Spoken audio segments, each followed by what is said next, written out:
yourself? Good weekend? No bad, and thanks for asking, will you? Actually found out I've got a bit of Scottish heritage on my mother's side. Dram of whiskey? You know, real Scottish people drink it through their eye. I know. Smart as Brit. Please don't tell me you're a true Scot under there. I am wearing the traditional nappy, and I'm no ashamed. That's not a thing, Tom. It is in my family. Aye, from the famous McHuggies clan. Never heard of them. I'm a McLaughlin, hence the purple braid. Is this because the producer from BBC Scotland's coming on set? Is he? I hadn't heard. Couldn't get the Braveheart. They're all out. Oh, that's subtle. Shut up, Tom. You're just nervous about there being so many Scots, because you English raped our women and banished us to live in swamps with nothing but talking donkeys.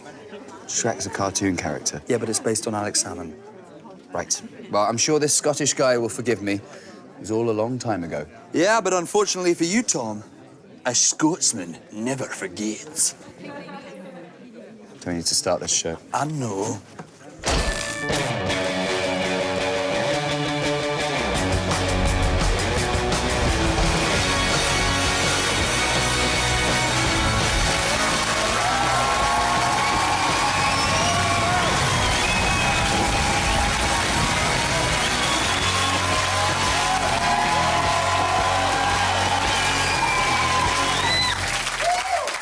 Good evening, ladies and gentlemen. Welcome to Live at the Electric! Yes. We've got sketches, characters, and me, the spiky-haired one with a healthy appeal to the goth demographic to cover my mortgage. Remember, I'm not really like you. I just pretend to be to pay my bills. Gutmans!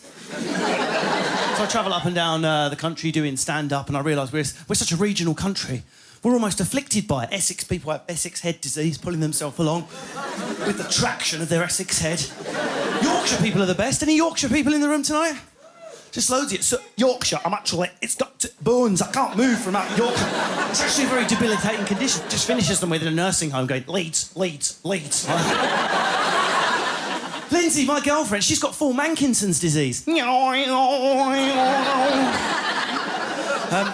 Just to be clear before my social networks are flooded with complaints, I'm not saying northern accents are inferior. They're not. They're better. They're more interesting, musical and lovely. However, I cannot be the only one to notice that when on holiday, there is a prejudice against accents from the north of England, and you end up translating for the northerner you're away with.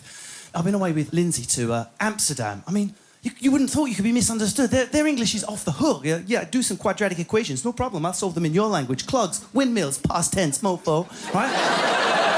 There may have been a stereotype in there. Hashtag don't complain. And anyway, but she just couldn't get breakfast to the room, and she was getting more and more wound up every day. It culminated with this. She was trying to order just some toast. That was it. How hard can it be, people from the north? I feel for you. This is how it went. Excuse me. She's got full Mankinsons. Wonderwall. Excuse me, can I have some toast? Toast's quite normal, isn't it? Toast? Still quite nasal, though. So, was that toast? Yeah, toast. That's what I said. But can you please make sure, because yesterday you forgot, can you please make sure you bring butter? I'm sorry? Butter? Butter? You spread it? Butter? You know when someone's getting really annoyed really quickly and repeating themselves? It's funny, but it shouldn't be. Butter? You spread it? Butter? I'm sorry, I don't understand. And then she started giving out clues and getting further away from the original. Like, toast? You spread it with a knife? Cutlery? Goes next to a plate? Butter! Butter! Butter! And I just picked up the phone and went, butter, mate. No problem, 2 minutes. The only other worst one was in Thailand. Who's been to Thailand? You go there thinking, this is going to be so culturally different. I won't even recognise anything. It's just so far away. It's not. A country of people quite introverted by day and wild and pissed up in the evening with a reverence for the royal family. Sound familiar, UK? Anyway, we were there, and there's one word you really, really need in Thailand if you're a pussy when it comes to food, and that word is mild, right? You need that word to be understood, or you're going to be in trouble, right? This is Lindsay trying to... Can I have a green curry? Not curry. Can I have a green curry? Right? Wonderwall. Can I have a green curry? But can you please make sure it's mild? The Thai dude's head just went... Mild? Curry? Mild? Mild. Mild. Mild. And then she went... Not hot? Hot, no problem. It's a shame because it left her with a ruined bumhole, and for once it wasn't my fault. Moving swiftly on, ladies and gentlemen. Now, to his family and associates, he's Peter. But to the kids of Ballsmore Youth Club, he's Pete, because that, you know, it makes him more approachable. Obvos. It's Pete Swivel!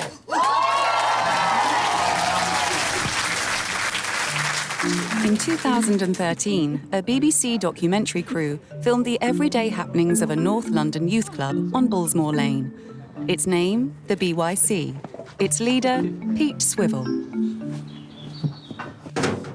Makes my bloody blood boil. I've just caught more kids round the back having it off.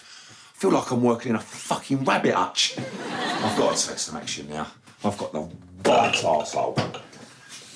Right, you lot need to know the devastating consequences all this Humpty Dumpty can have on you, right?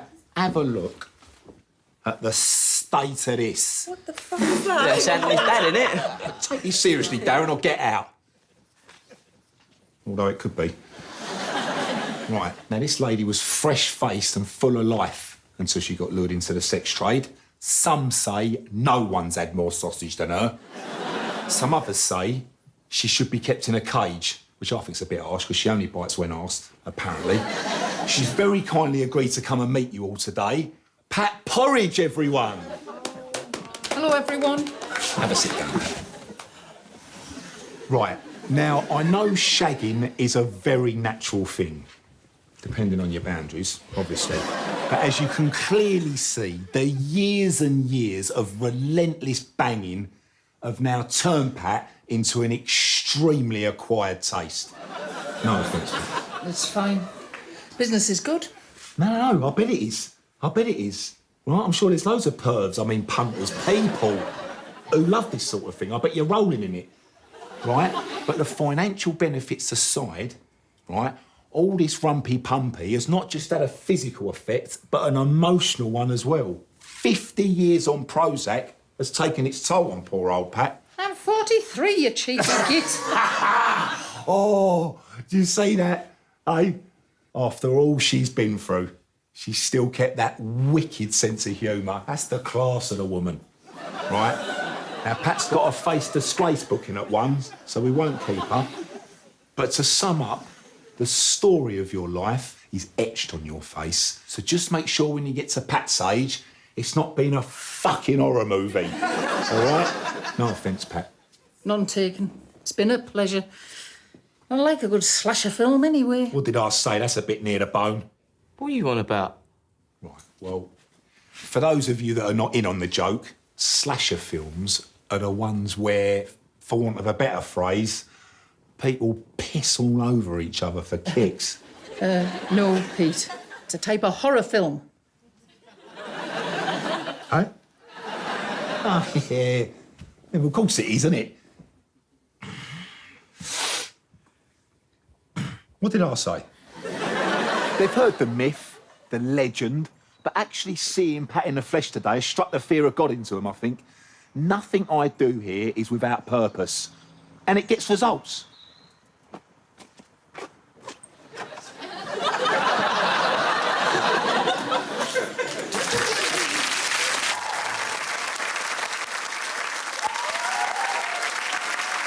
Pete Swivel! Right, if you thought Francophile was an Irishman, have this renaissance on us. It's Marcel Luc!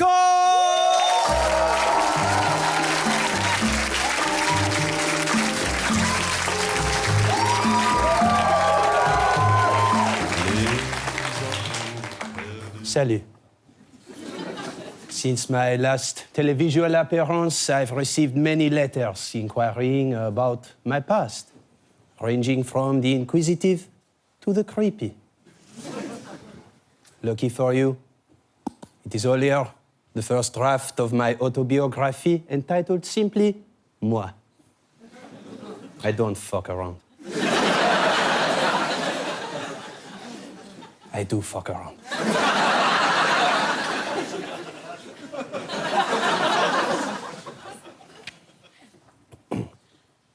Birth. My first time inside a woman.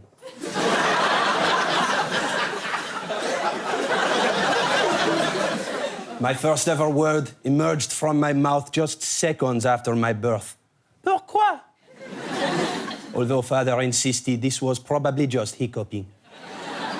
By all accounts, he was too drunk to know anyway. As I reached up for a breast, my father was doing the same to one of the nurses.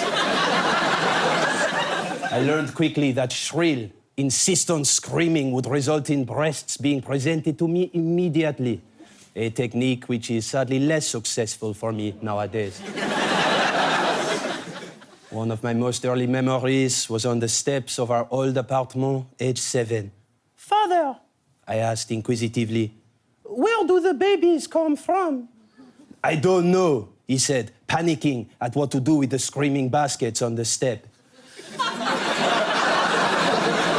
These ones seem to have arrived without a note for once. Wait here, do not tell your mother. I will return in 1 hour. And he quickly sped away. My parents never married, and father refused to give mother another child. So she left when I was 8, claiming she did not wish to put all of her eggs into one bastard. At school, I was a disruptive child, partially due to my domestic situation, I suppose, but largely due to me being better than all the other children. By the age of 10, I could roll a cigarette with one hand while writing poetry with the other. I shall never forget the words of my writing teacher. If you throw enough shit at a wall, some of the teachers will complain. I was suspended for 2 weeks for what I did to that wall. A dirty protest against Monsieur Leblanc, the filthy bastard. Monsieur Leblanc was our physical education teacher, my nemesis, a notorious pervert. I believe his favorite sexual position was probably the recovery position. Those formative years, the innocent joy of having dirty feelings for a 15-year-old Vanessa Paradis, which were allowed to do so, being also ourselves underage. A rule not applying to Monsieur Leblanc, as he discovered, soon suspended himself due to the contents of his cupboard. Vengeance was achieved. Yes, even at school, I knew it helped to have friends in high places. Literally, in this case, a boy half a meter taller who could reach his cupboard key. Monsieur Leblanc, or Monseigneur Leblanc, to give you your current title. Thank you for my first taste of revenge. A dish which, like gazpacho soup, is best served to dicks.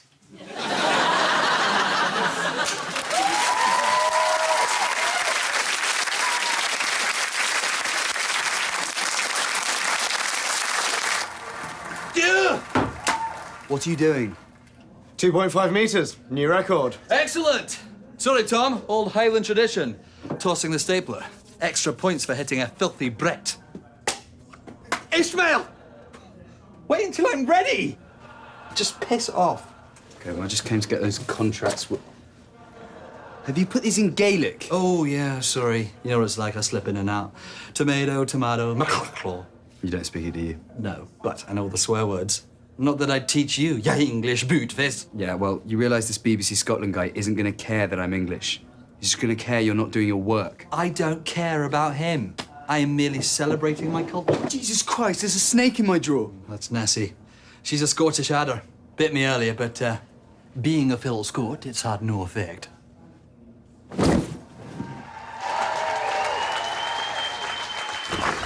Welcome to the makeup room, the world of dreams and transformations. I'm Linda, the makeup artist, and I'm an ugly person's best friend. Do you want to know a secret? It's my birthday. Oh, happy birthday. And you're the only one invited. Cheers.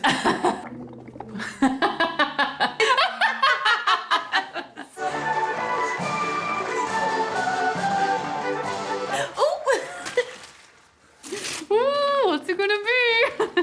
Diamonds! That's mine. No, it's mine. It's mine. No, it's mine. It's mine. I found them in a dressing room. Ooh, beautiful gems. They're all mine. No, they're mine. I'm winning.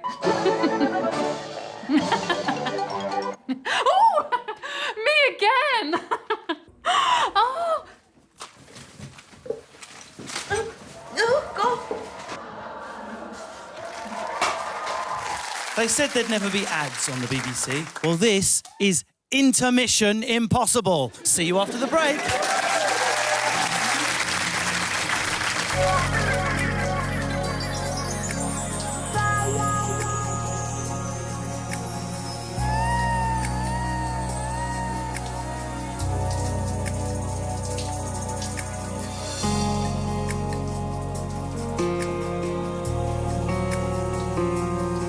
Maintain your guttering. Guttering. It stops you getting wet. Guttering. It stops you getting wet. Guttering.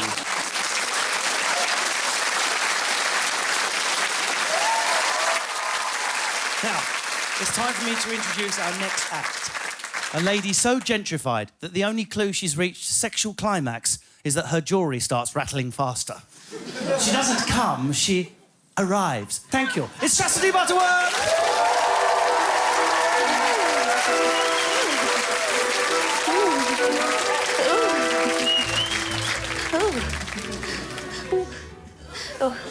Oh, good evening. I am overjoyed to have been invited here. I got a call from the producer this morning asking me to come here and just do something on the show, which suits me rather well as I'm actually a one-woman variety act, and also the water's been cut off at home and there are showers here. Thank you. I've just come from my BMX lesson, so I'm nursing a bit of a sore bottom, but what's new? Ouch. And, speaking of sore bottoms, I was in my parlour yesterday morning practicing self-restraint with a cupcake and a whip. And I suddenly had a flash of culinary inspiration. Why not make some kettle chips? I'll tell you why not. It would appear that kettle chips are not actually made in a kettle at all. I found that out the hard way, and now my kettle is fucked. Thank you. Thank you. I've written a poem for you. Pay attention. Naughty pig, nickname Pam. Angry farmer, tasty ham. Thank you. Thank you. Stop it, really. Thank you. That's right. So I am married to a wonderful man named Horace, and we are perfectly suited because Horace is a deeply, deeply ugly man, and, of course, opposites attract. Who, me? And we live in an enormous house with our darling cat, George, and poor George has a fatal dairy allergy, so for his birthday, I thought it should be nice to make him some soy milk. However, it soon became horrendously apparent that you don't make soy milk out of normal milk and soy sauce. Oops. I found that out the hard way, and now my cat is dead. And don't be sad, he was a dickhead. Now that George is dead, I have more time for my hobbies, so along with my modelling and part-time drug dealing, I've also been on a playwriting course. How hard can it be? So I'd like to share with you now a short piece I've written entitled Outsider. Thank you.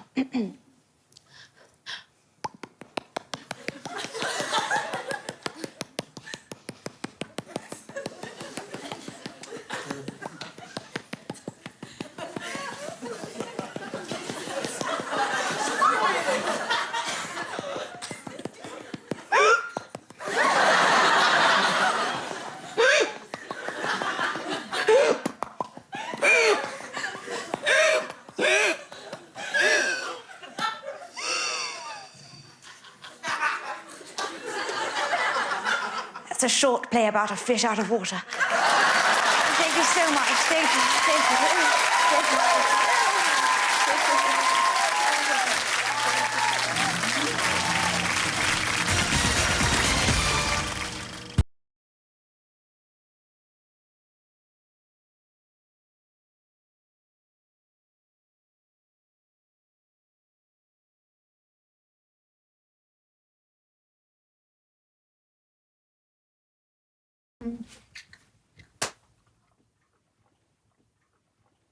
That was a sick night, fair knave. Aye. Football, fighting, and darts.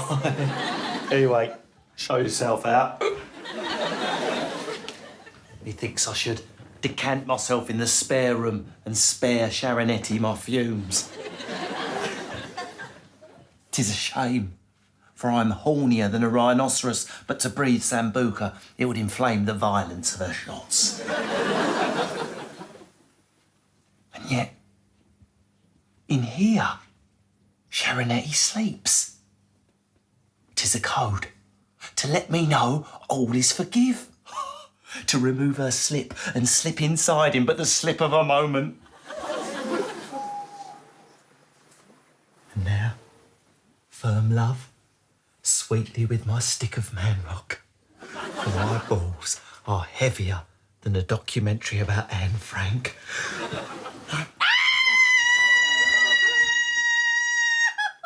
Treachery! Poison! I am stabbed by the pork sword of thy pig warrior! Quite literally a motherfucker. Nay, ladies, driving my stake thus was a mistake. I thought it. Lies! 'Twas all lust! He could not resist my new pomade locks! Sharonetti, that is false. Yea, I stuck my willy in your mum. Yet pure intention was to bone you while you slept. A blanket of honour covers this rager of untruth. Your coffin is sealed shut, Davutio, and you have nailed it with my mum. Nailed? Nay, babe, think on. I have but loved you twice. By entering the thing from which you came out. Out! Pleasure with me, have thou no more thought. Now that pleasure has been in my mother's minge sort. But I didn't enjoy it.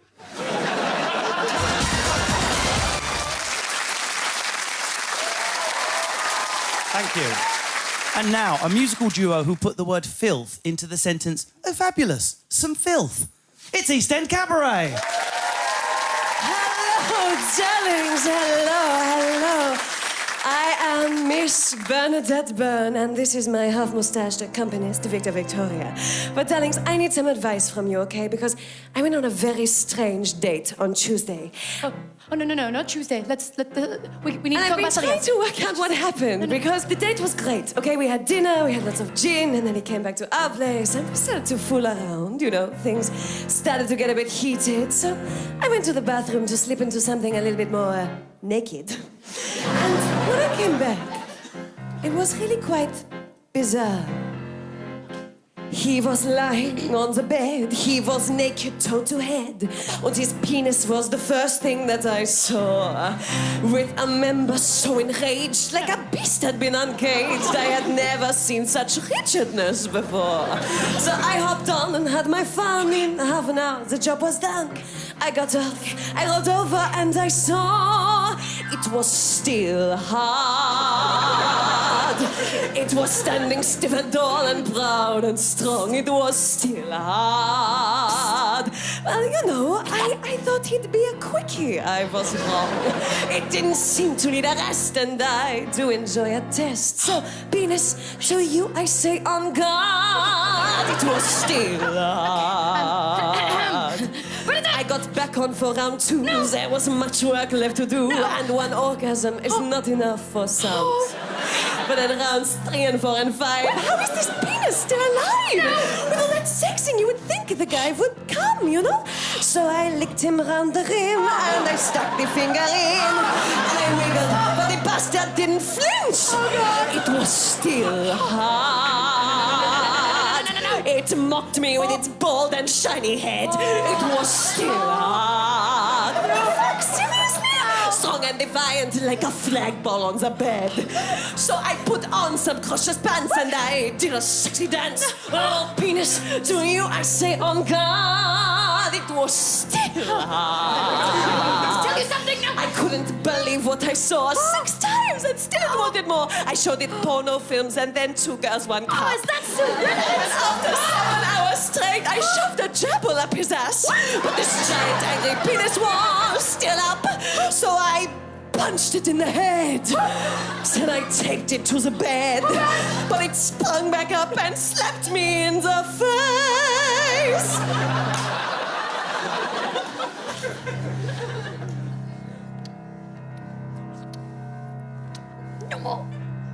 Yippee-ki-yay, motherfucker! I poked it, choked it, hit it with the leather sap, I flicked it, cooked it, even gave his boss a slap, I humped it, pumped it, covered it in deep heat, feels the blood. I do like that beef, blow chops, hand chops, use my feet to rub and squeeze the whipped cream, chocolate cream, showered it in frozen peas. There was nothing left, I tried it all, and this erection won't fall. How dare it mock me on my bed? He was dead!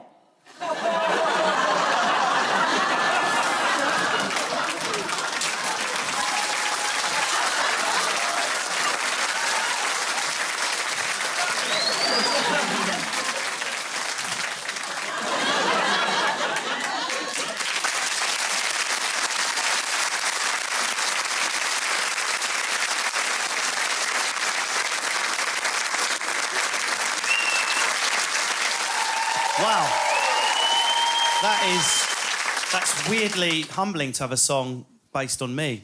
If we've left you wanting more after the show, head straight to bbc.co.uk/BBC3, or Nan will scan the word laugh and send it on a piece of A4 through to your fax machine. From me and the Electrolytes, goodbye! I'm sure it's pretty similar to BBC Scotland, but that was basically the studio. He's saying that was basically the studio. Through there's the kitchen where you can, make a cup of tea. He's saying there's the kitchen where you can make your English piss. And that's basically it. And now he's saying he's basically a massive butthole. So I'll be in the cairn if you have any further questions. Sorry about him. I think he's trying to impress you with the whole Scottish thing. He was hoping you'd hate me because I was English. All right. I didn't even realise you're English. Yep, born and bred. Anyway, just got to go and lock up the production office.